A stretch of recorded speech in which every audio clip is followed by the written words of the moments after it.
সম্প্রতি যাদের নাম সবার মুখে মুখে। আপনারা একটি বিষয় জানেন যে বান্দরবানে যে একটি অস্থির অবস্থা বিরাজ করছে কুকি-চিন ন্যাশনাল ফ্রন্ট KNF এর হামলার কারণে, যে রুমা রোয়াংছড়ি থানচিতে একটা অস্থির অবস্থা বিরাজ করছে।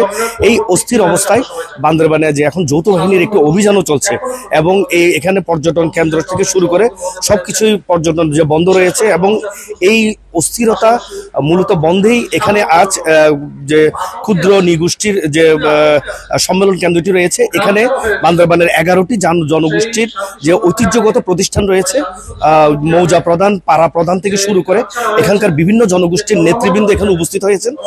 তারা এই অস্থিরতা সমাধান করার জন্য এখানে মূলত একটি জনসভার আয়োজন করা হয়েছে জেলা পরিষদ থেকে। ভিশন এসে নিয়ে এলো মানি ব্যাক গ্যারান্টি অফার।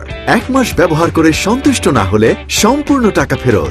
এবং এখানে বিভিন্ন জনগোষ্ঠীর নেতৃবৃন্দ তারা তুলে ধরছেন, তারা বলার চেষ্টা করছেন যে কুকি-চিনের সাথে তাদের কোনো সম্পৃক্ততা নেই। কুকি-চিন যে বারবার দাবি করে আসছে যে 6টি জনগোষ্ঠী নিয়ে তাদের কার্যক্রম, তারা যেটি টেরিটরি যেটি দাবি করছে যে 6টি জনগোষ্ঠী নিয়ে, মূলত এই 6টি গোষ্ঠীর সাথে যে অন্য জনগোষ্ঠীর কোনো সম্পৃক্ততা নেই, তারা আজ বক্তব্যের মাধ্যমে এই জনসভা থেকে তারা তুলে ধরছে এবং তারা বক্তব্য রাখছে যে শান্তি কমিটিটি করা হয়েছিল, ওই শান্তি কমিটির যে সংলাপ তাদের সাথে বন্ধ করে দেওয়া হয়েছে এবং সেই সাথে বান্দরবানের যে অন্যান্য জনগোষ্ঠীগুলো রয়েছে তারা বলার চেষ্টা করছে যে এই কুকি-চিনে কিছু সন্ত্রাসীদের কারণে পুরো একটি বম জনগোষ্ঠী তারা এখন আতঙ্কগ্রস্তের মধ্যে রয়েছে এবং একটি ক্ষতিগ্রস্তের মধ্যে রয়েছে। আজ মূলত এই জনসভা থেকে তারা প্রতিবাদ জানিয়েছেন যে কুকি-চিনের এই কর্মকাণ্ডকে।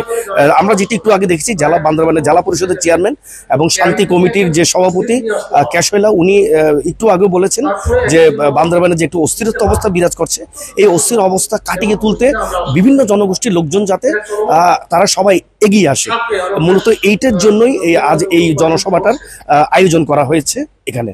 আরেকটি বিষয় আমি যেটি জানিয়ে রাখি সেটা হলো গত 2 এপ্রিল এবং 3 এপ্রিল বান্দরবানের রুমা এবং রোয়াংছড়ি থানচি উপজেলায় একই সাথে 2টি ব্যাংকে, যে কৃষি ব্যাংক এবং সোনালী ব্যাংক, এই 2টি ব্যাংকের 3টি শাখায় KNF আক্রমণ চালিয়ে তারা প্রচুর অস্ত্র, গোলাবারুদ এবং টাকা লুটে নেয় এবং এই ঘটনার পর থেকে মূলত সন্ত্রাসী তৎপরতা দমন এবং কুকি-চিন ন্যাশনাল ফ্রন্ট সন্ত্রাসীদের ধরার জন্য এখানে যৌথ বাহিনীর একটি সারাশি অভিযান চলছে বান্দরবানে।